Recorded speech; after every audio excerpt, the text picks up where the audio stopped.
ನಮಸ್ಕಾರ ಆಚಾರ್ಯರೇ.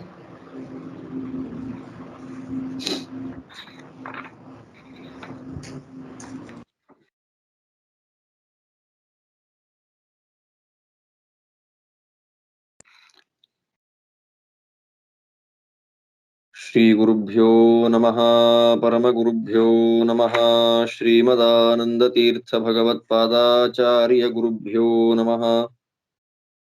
ಹರಿ ಓಂ. ನಿಖಿಲಗುಣನಿಕಾಯಂ ನಿತ್ಯನಿರ್ಧೂತಹೇಯಂ ಶುಭತಮಮತಿಮೇಯಂ ಶುದ್ಧಸೌಖ್ಯಾಪ್ತ್ಯುಪಾಯಂ ಸಕಲನಿಗಮಗೇಯಂ ಸರ್ವಶಬ್ದಾಭಿಧೇಯಂ ನವಜಲಧರಕಾಯಂ ನೌಮಿ ಲಕ್ಷ್ಮೀ ಸಹಾಯಂ ವಿಘ್ನೌಘವಾರಣಂ ಸತ್ಯಾಶೇಷ ವಿಶ್ವಸ್ಯ ಕಾರಣಂ ಕರುಣಾ ಸಿಂಧುಮಾನಂದತೀರ್ಥಬಂಧುಂ ಹರಿಂ ಭಜೆ. ಅಭ್ರಮಂ ಭಂಗರಹಿತಮಜಡಂ ವಿಮಲಂ ಸದಾ ಆನಂದತೀರ್ಥಮತುಳಂ ಭಜೆ ತಾಪತ್ರಯಾಪಹಂ. ಭವತಿ ಯದನುಭಾವಾದೇಡಮೂಕೋऽಪಿ ವಾಗ್ಮೀ ಜಡಮತಿರಪಿ ಜಂತುರ್ಜಾಯತೆ ಪ್ರಾಜ್ಞಮೌಳಿಃ. ಸಕಲ ವಚನಚೇತೋ ದೇವತಾ ಭಾರತೀ ಸಾ ಮಮ ವಚಸಿ ನಿಧತ್ತಾಂ ಸನ್ನಿಧಿಂ ಮಾನಸೇ ಚ. ಆಪಾದಮೌಳಿಪರ್ಯಂತಂ ಗುರುಣಾಮಾಕೃತಿಂ ಸ್ಮರೇತ್ ತೇನ ವಿಘ್ನಾಃ ಪ್ರಣಶ್ಯಂತಿ ಸಿದ್ಧ್ಯಂತಿ ಚ ಮನೋರಥಾಃ. ಹರಿ ಓಂ. ತುಂಬಾ ದಿವಸ ಆಯ್ತು, ಎಲ್ಲ ಚೆನ್ನಾಗಿದ್ದೀರಾ ಅಂತ ಅನ್ಕೊಂಡಿದ್ದೇನೆ. ಚೆನ್ನಾಗಿರ್ರಿ ಎಲ್ಲ. ಒಂದು ಹೊಸ ಉಪಕ್ರಮ. ಹೊಸ ಉಪಕ್ರಮ ಅಂತಂದ್ರೆ ನಾನು ಮಾಡದೇ ಇರ್ತಕ್ಕಂಥದ್ದು. ಅವನ್ನ ಒಂದು ಪ್ರಯೋಗ ಅಂತನಾದ್ರೂ ತಿಳ್ಕೊಳ್ಳೋಣ. ಅದನ್ನ ಒಟ್ಟು ಹೊಸ ಉಪಕ್ರಮ ಅಷ್ಟೆ. ಬೇರೆ ಯಾರು ಮಾಡಿಲ್ಲ ಅಂತಲ್ಲ, ನಾನು ಮಾಡಿಲ್ಲ ಅಂತಷ್ಟೆ.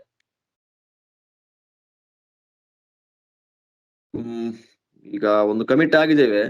ಒಂದು ಪಾಠವನ್ನ ಹೇಳ್ಬೇಕು ಅಂತಲೂ ಅಷ್ಟೇ, ಪಾಠವನ್ನ ಕೇಳಬೇಕು ಅಂತಲೂ ಅಷ್ಟೇ. ಸ್ವಲ್ಪ ಅದನ್ನ ಸೀರಿಯಸ್ ಆಗಿ ತಗೊಳ್ಳೋಣ ಅಂತ. ಏನು ಸೀರಿಯಸ್ ಆಗಿ ತಗೊಳ್ಳೋದು ಅಂದ್ರೆ ಹಾಗಾದ್ರೆ ಫಲವಿದು ಬಾಳ್ದುದಕ್ಕೆ ಸೀರಿಯಸ್ ಆಗಿ ಮಾಡ್ಲಿಲ್ವಾ ಆಚಾರ್ಯ ನೀವು, ಬೇಕಾಬಿಟ್ಟಿ ಮಾಡಿದ್ರ ಅಂತ ಕೇಳ್ಬೇಡಿ. ಅದು ಸೀರಿಯಸ್ ಆಗೇ ಮಾಡಿದೆ. ಹಾಗಿದ್ರು ಕೂಡ ಅದನ್ನ ಒಂದು ವಾರಗಳ ಅಂದ್ರೆ 7 ದಿವಸ ಅಂತ ಇರುತ್ತೆ ನಮ್ಗೆ.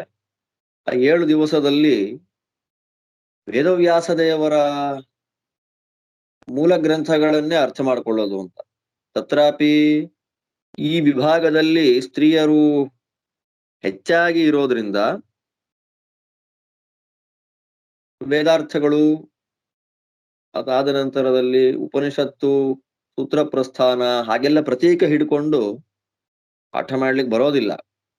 ಅದರಿಂದ ವೇದವ್ಯಾಸ ದೇವರು ವಿಭಾಗ ಮಾಡಿಕೊಟ್ಟಂತಹ ಭಾಗಗಳನ್ನ ನಾವು ವೇದ ವಿಭಾಗವನ್ನ, ಸೂತ್ರ ಇರಬಹುದು, ನೇರವಾಗಿ ನೋಡ್ಲಿಕ್ಕೆ ಬರೋದಿಲ್ಲ. ಆದ್ರೆ ಸ್ತ್ರೀಯರಿಗೆ ಅಂತಲೇ ಒಂದು ವಿಶೇಷವಾಗಿರ್ತಕ್ಕಂಥ ಗ್ರಂಥ ರಾಶಿಯನ್ನ ವೇದವ್ಯಾಸ ದೇವರು ಕೊಟ್ಟಿದ್ದಾರೆ. ಅದನ್ನ ಶ್ರೀಮದಾಚಾರ್ಯರು ಅತ್ಯಂತ ಸ್ಪಷ್ಟವಾಗಿ ಗೀತಾ ಭಾಷ್ಯ, ಗೀತಾ ತಾತ್ಪರ್ಯ ಎರಡೂ ಉಪೋದ್ಘಾತಗಳಲ್ಲಿಯೂ ಎತ್ತಿಡಿತಾರೆ. ತತ್ರಾಪಿ ಗೀತಾ ಭಾಷ್ಯದಲ್ಲಂತೂನು ವೇದ ಅನಧಿಕಾರಿಣಾಂ ಸ್ತ್ರೀ ಶೂದ್ರಾದೀನಾಂಚ ಧರ್ಮಜ್ಞಾನದ್ವಾರ ಮೋಕ್ಷೋ ಭವೇದಿತಿ ಕೃಪಾಲುಹು ಸರ್ವ ವೇದಾದ್ಯರ್ಥೋಪಬೃಂಹಿತಾಂ ಅಂತ ಹೇಳಿ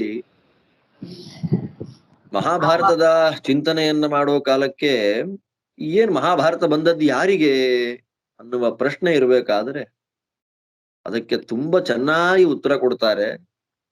ಇದರಿಂದ ಒಂದು ದೊಡ್ಡ ಸಂಶಯ ಅಂತ ಅನ್ನೋದು ಪರಿಹಾರ ಆಗತ್ತೆ. ಸ್ತ್ರೀಯರಿಗೆ ವಿಷ್ಣು ಸಹಸ್ರನಾಮದ ಪಾರಾಯಣವನ್ನ ಮಾಡುವ ಅಧಿಕಾರ ಉಂಟೋ ಇಲ್ವೋ ಅಂತಂದ್ರೆ, ಈಗ ನಮ್ಮಲ್ಲಿ ಏನಾಗ್ಬಿಟ್ಟಿದೆ, ಕೆಲವರು ವಿಷ್ಣು ಸಹಸ್ರನಾಮವನ್ನ ಪಾರಾಯಣ ಮಾಡೋ ಹಾಗಿಲ್ಲ ಅಂತ ನಿರ್ಣಯವನ್ನ ಮಾಡಿ ಕೊಟ್ಬಿಟ್ಟಿದ್ದಾರೆ. ಅದ್ ನಿರ್ಣಯವಲ್ಲ, ಅದು ಮಹಾಭಾರತ ಬಂದದ್ದೇ ವೇದ ಅನಧಿಕಾರಿಗಳಾಗಿರ್ತಕ್ಕ ವ್ಯಕ್ತಿಗಳಿಗೆ. ತದೇವ ವೇದಸ್ತು ಅನ್ಯೇಷಾಂ ಅಂತ ಅತ್ಯಂತ ಸ್ಪಷ್ಟವಾಗಿ ದೊಡ್ಡ ಮಾತಿನಿಂದ ಶ್ರೀಮದ್ ಆಚಾರ್ಯರು ಶ್ರೀಮದ್ ಭಾಗವತ ತಾತ್ಪರ್ಯದಲ್ಲಿ ಹೇಳ್ತಾರೆ. ಭಾರತಂ ಬ್ರಾಹ್ಮಣಾದೀನಾಂ ವೇದಾರ್ಥ ಪರಿಪತ್ತಯೇ ತದೇವ ವೇದಸ್ತು ಅನ್ಯೇಷಾಂ ನರತೆ ಕಸ್ಯಚಿತ್ ಸುಖಂ.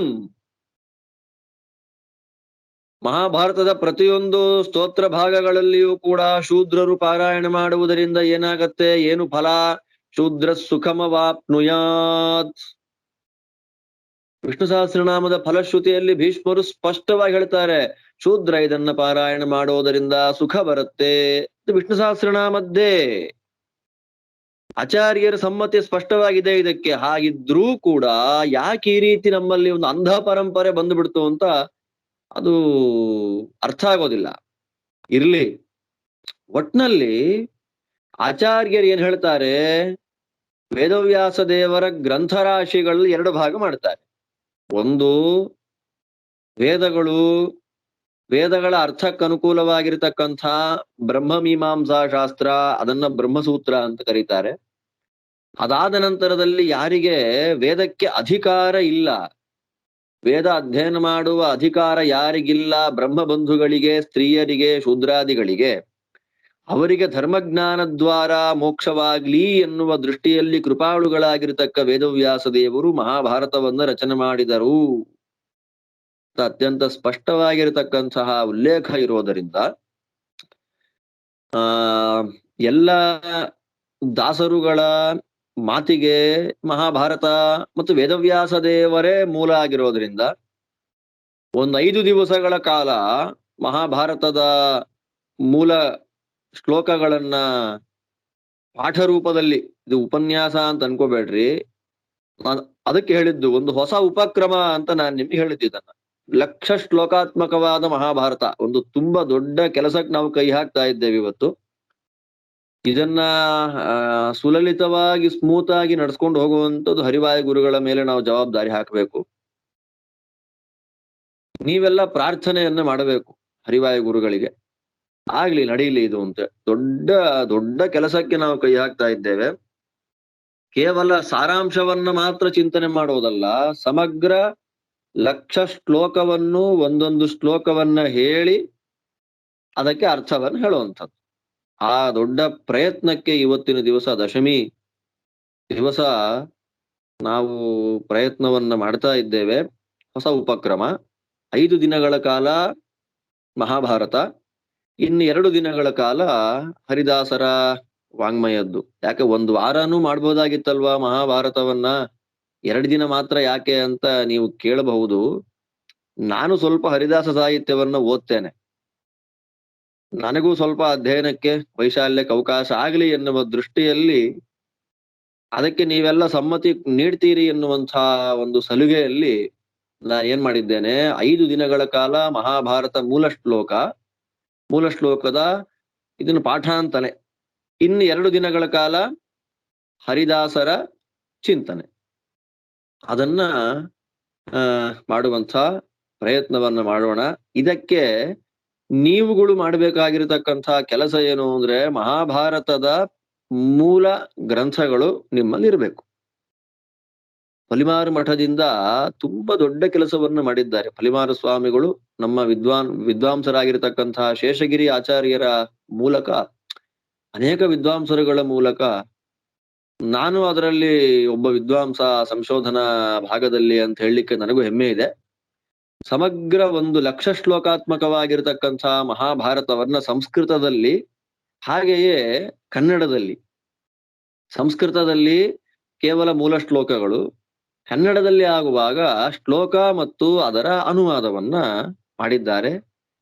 ನಿಮಗೆ ಅನುಕೂಲ ಇದ್ರೆ, ಅದು ತುಂಬಾ ದೊಡ್ಡ ಮೊತ್ತದ ಒಂದು ಪುಸ್ತಕ, ಅದು 14-15 ಸಾವಿರ ತನಕ ಆಗತ್ತೆ. ಹರಿವಾಯ ಗುರುಗಳು ನಿಮಗೆ ಶಕ್ತಿಯನ್ನ ಕೊಡ್ಲಿ ಆ ವಿಷಯದಲ್ಲಿ. ಯಾರಿಗೆ ಶಕ್ತಿ ಇಲ್ಲ ಅವರಿಗೆ ನಿಮಗೆ ಸ್ವಲ್ಪ ಹೆಚ್ಚಾಗೇ ಕೊಟ್ಟಿದ್ದಾನೆ ದೇವರು ನಮಗೆ ಅಂತಂದ್ರೆ, ಒಂದು ಪುಸ್ತಕ ದಾನವನ್ನ ಮಾಡೋದ್ರಿಂದ ದೊಡ್ಡ ಭಾಗ್ಯ ಬರುತ್ತೆ. ಮತ್ತೊಬ್ಬರು ಪಾಠ ಕೇಳಿದಂತಹ ಸೌಭಾಗ್ಯಕ್ಕೆ ನಾವು ಪಾತ್ರರಾಗ್ತಾ ಇದ್ದೇವೆ. ಯಾರಿಗೆ ಆ ಭಾವನೆ ಇದೆ ಅಂತಹವರು, ಬೇರೆ ಇನ್ಯಾರಿಗೆ ತಗೊಳ್ಳಿಕ್ಕೆ ಶಕ್ತಿ ಇಲ್ಲ ಈ ನಮ್ಮ ಗುಂಪಿನಲ್ಲಿ, ಅವರಿಗೆ ಕೊಡಿಸುವಂತಹ ಶಕ್ತಿ ಇಲ್ಲ ಅನ್ನೋದು ನಮ್ಮನ್ನ ಕೆಳಗೆ ಮಾಡ್ತಾ ಇದ್ದಾರೆ, ಡಿಗ್ರೇಡ್ ಮಾಡ್ತಾ ಇದ್ದಾರೆ ಅಂತ ಮಾತ್ರ ಅನ್ಕೊಳ್ಲಿಕ್ಕೆ ಹೋಗ್ಬೇಡಿ.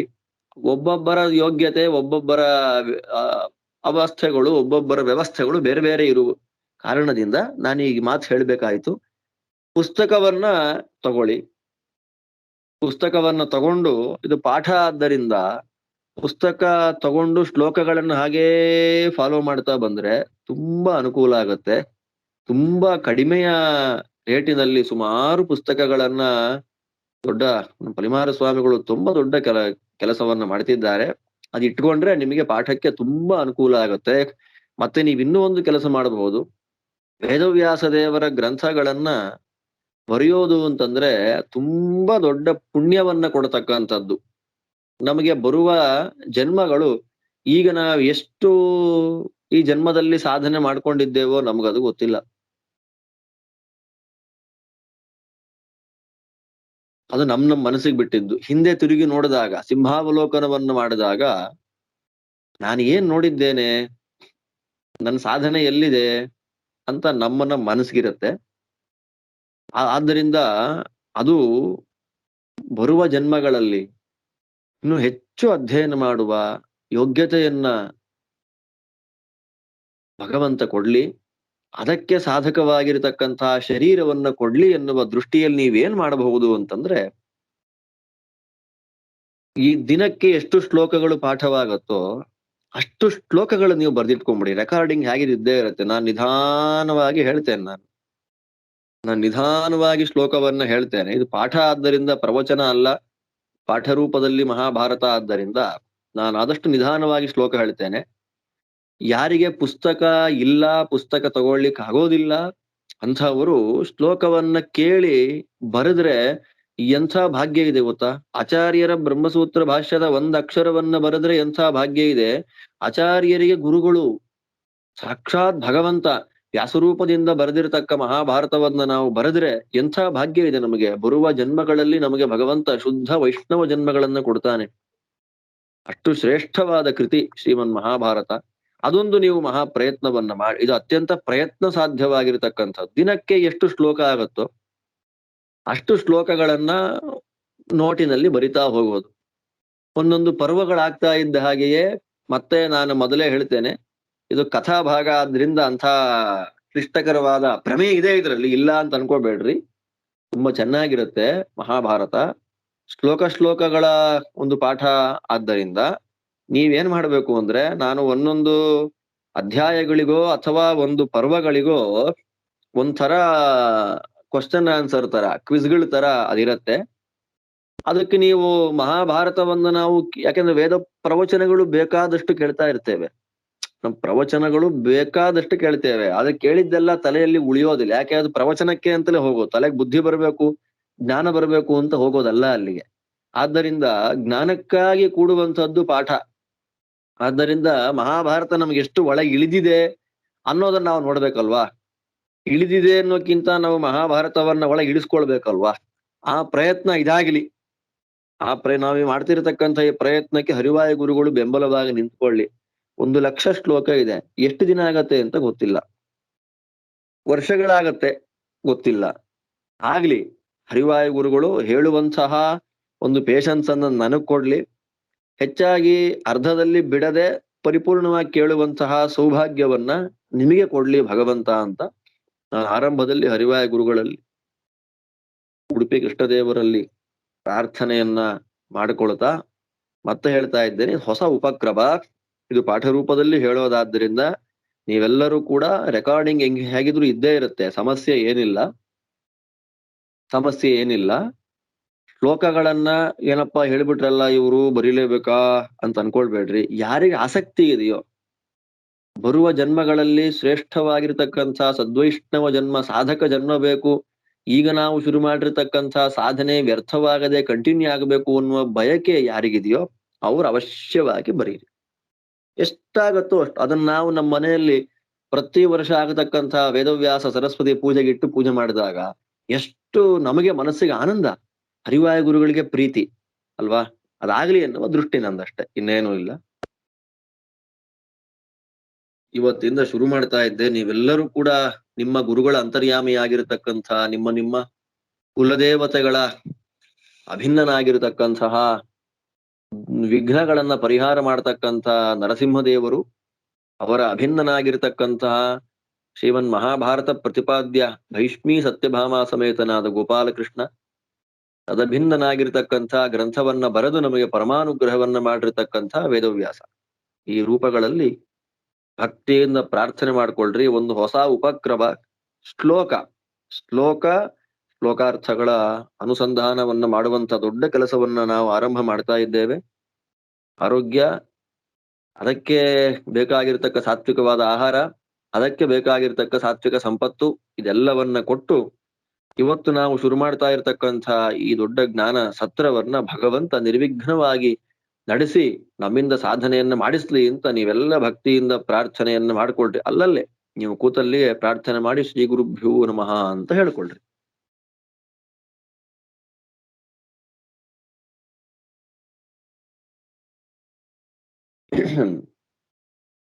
ಶ್ರೀಮನ್ ಮಹಾಭಾರತ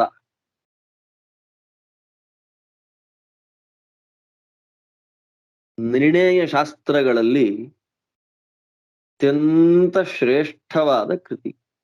ನಿರ್ಣಾಯಕ ಶಾಸ್ತ್ರ ಅಂತ ಇದೆ, ನಿರ್ಣಯ ಶಾಸ್ತ್ರ ಅಂತ ಇದೆ. ನಿರ್ಣಾಯಕ ಶಾಸ್ತ್ರದಲ್ಲಿ ಬ್ರಹ್ಮಮೀಮಾಂಸಾ ಶಾಸ್ತ್ರ, ಅದನ್ನ ಪರವಿದ್ಯಾ ಬ್ರಹ್ಮಸೂತ್ರಗಳು ಅಂತ ಕರಿತೇವೆ ಅದನ್ನ. ಅದು ಅತ್ಯಂತ ಉತ್ಕೃಷ್ಟವಾದದ್ದು. ಸೂತ್ರಾರ್ಥಮಾಗೃಹ್ಯ ಅಂತ ಆಚಾರ್ಯ ಯಾವುದೇ ನಿರ್ಣಯವನ್ನ ಮಾಡಬೇಕಾದ್ರೂ ಬ್ರಹ್ಮಸೂತ್ರ ಅರ್ಥಕ್ಕನುಗುಣವಾಗಿದೆಯಾ ಅಂತ ನೋಡಿ ನಿರ್ಣಯವನ್ನ ಮಾಡಬೇಕು ಅಂತ ಆಚಾರ್ಯ ಹೇಳ್ತಾರೆ ಮಹಾಭಾರತ ತಾತ್ಪರ್ಯ ನಿರ್ಣಯದಲ್ಲಿ. ಆದ್ದರಿಂದ ನಿರ್ಣಾಯಕ ಶಾಸ್ತ್ರವಾದದ್ದು ಬ್ರಹ್ಮಮೀಮಾಂಸಾ ಶಾಸ್ತ್ರ. ಅದಾದ ಮೇಲೆ ನಿರ್ಣಯ ಶಾಸ್ತ್ರ ಅಂತ ಇದೆ. ನಿರ್ಣಯ ಶಾಸ್ತ್ರಗಳಲ್ಲಿ ಅತ್ಯಂತ ಶ್ರೇಷ್ಠವಾದದ್ದು ಶ್ರೀಮನ್ ಮಹಾಭಾರತ. ಯಾಕೆ ಈ ಮಹಾಭಾರತಕ್ಕೆ ಏನಿಷ್ಟೊಂದು ಮಹತ್ವ? ಏನಿದೆ ಈ ಮಹಾಭಾರತದಲ್ಲಿ? ಅಂಥದ್ದು ಏನಿದೆ ಅಂದ್ರೆ, ಶ್ರೀಮದ್ ಆಚಾರ್ಯರು ಭಗವದ್ಗೀತೆಗೆ ಭಾಷ್ಯವನ್ನ ಬರೆದಿದ್ದಾರೆ. ಆಚಾರ್ಯರ ಮೊಟ್ಟ ಮೊದಲನೇ ಗ್ರಂಥ. ಆ ಭಗವದ್ಗೀತೆಗೆ ಭಾಷ್ಯ ಬರೆಯೋ ಕಾಲಕ್ಕೆ ಭಗವದ್ಗೀತೆ ಯಾಕೆ ಭಾಷ್ಯ ಬರಿಬೇಕು ಅನ್ನುವ ಪ್ರಶ್ನೆ ಹಾಕೊಂಡು, ಗೀತೆ ಸ್ವತಂತ್ರ ಕೃತಿ ಅಲ್ಲ, ಮಹಾಭಾರತಾಂತರ್ಗತವಾದ ಒಂದು ಭಾಗ, ಭೀಷ್ಮ ಪರ್ವದಲ್ಲಿ ಬರತಕ್ಕಂಥ ಒಂದು ಭಾಗ. ಆದ್ರೆ ಅಷ್ಟೇ ಮಹತ್ವದ್ದು. ಗೀತೆಗೆ ಪ್ರಾಮಾಣ್ಯವನ್ನ ಸಾಧನೆ ಮಾಡಬೇಕು ಅಂತಂದ್ರೆ ಗೀತೆ ಇರುವ ಶ್ರೀಮನ್ ಮಹಾಭಾರತ, ಅದಕ್ಕೆ ನಾವು ಪ್ರಾಮಾಣ್ಯವನ್ನ ಸಾಧನೆ ಮಾಡಿಬಿಟ್ರೆ ಗೀತೆ ಪ್ರಮಾಣ ಅಂತ ಆಗ್ಬಿಡತ್ತೆ. ಮಹಾಭಾರತ ಪ್ರಮಾಣ ಅಂತ ಆದ್ರೆ ಗೀತೆ ಪ್ರಮಾಣ ಆಗ್ಲೇಬೇಕಲ್ಲ. ಮಹಾಭಾರತ ಪ್ರಮಾಣ ಅಲ್ಲ ಅಂದ್ರೆ ಗೀತೆ ಪ್ರಮಾಣ ಅಲ್ಲ, ಮಹಾಭಾರತ ಪ್ರಮಾಣ ಅಂದ್ರೆ ಗೀತೆ ಪ್ರಮಾಣ ಅನ್ನುವ ದೃಷ್ಟಿಯಲ್ಲಿ ಶ್ರೀಮದಾಚಾರ್ಯ ಏನ್ ಮಾಡ್ತಾರೆ, ಗೀತೆಗೆ ಆರಂಭದಲ್ಲಿ ಪ್ರಾಮಾಣ್ಯ ಸಾಧನೆಯನ್ನು ಮಾಡ್ತಾರೆ.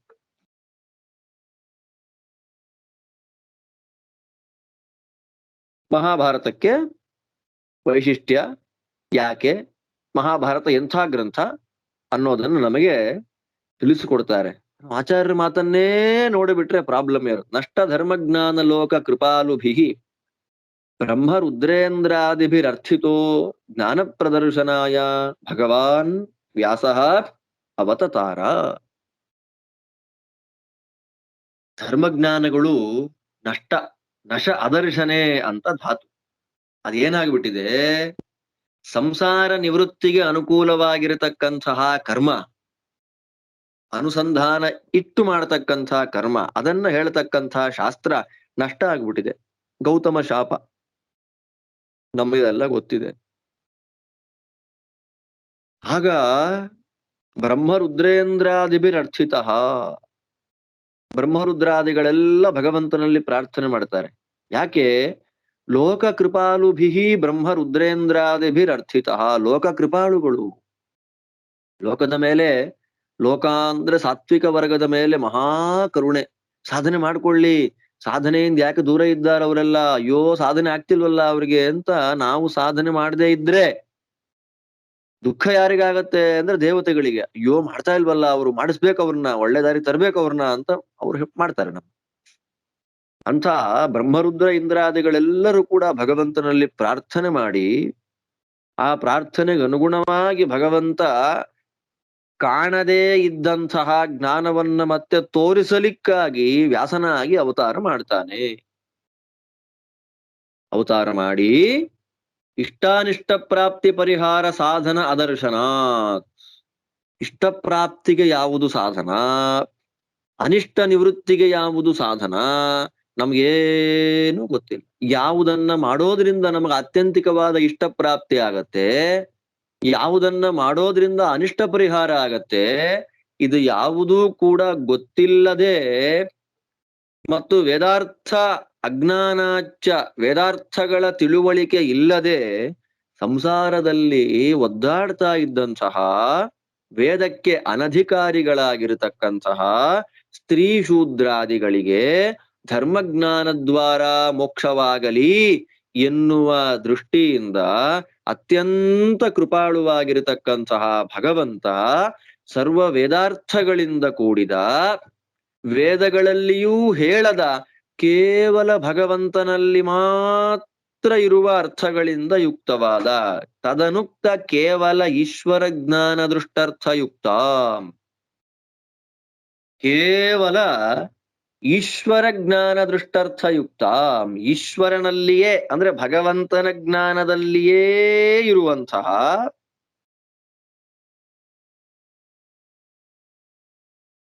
ಸರ್ವ ಪ್ರಾಣಿನಾಂ ಅವಗಾಹ್ಯ ಅನವಗಾಹ್ಯ ರೂಪ, ಎಲ್ಲರೂ ಸಾಮಾನ್ಯವಾಗಿ ತಿಳ್ಕೊಳ್ಳಿಕ್ಕಾಗತ್ತೆ, ವಿಶೇಷವಾಗಿ ಸಂಪೂರ್ಣವಾಗಿ ತಿಳ್ಕೊಳ್ಳಿಕ್ ಆಗೋದೇ ಇಲ್ಲ. ಅಂದ್ರೆ ಎಲ್ಲರಿಗೂ ಸಾಮಾನ್ಯವಾಗಿ ಗೊತ್ತು ಮಹಾಭಾರತ ಅಂದ್ರೆ, ವಿಶೇಷವಾಗಿ ಪೂರ್ಣ ಬ್ರಹ್ಮದೇವರಿಗೂ ತಿಳ್ಕೊಳ್ಳಿಕ್ ಸಾಧ್ಯ. ಅಂತಹ ಕೇವಲ ಭಗವತ್ ಸ್ವರೂಪ ಪರಾಂ, ಭಗವಂತನ ಸ್ವರೂಪವನ್ನೇ ಮುಖ್ಯವಾಗಿ ಉಪದೇಶ ಮಾಡತಕ್ಕಂತಹ ಪರೋಕ್ಷಾರ್ಥ,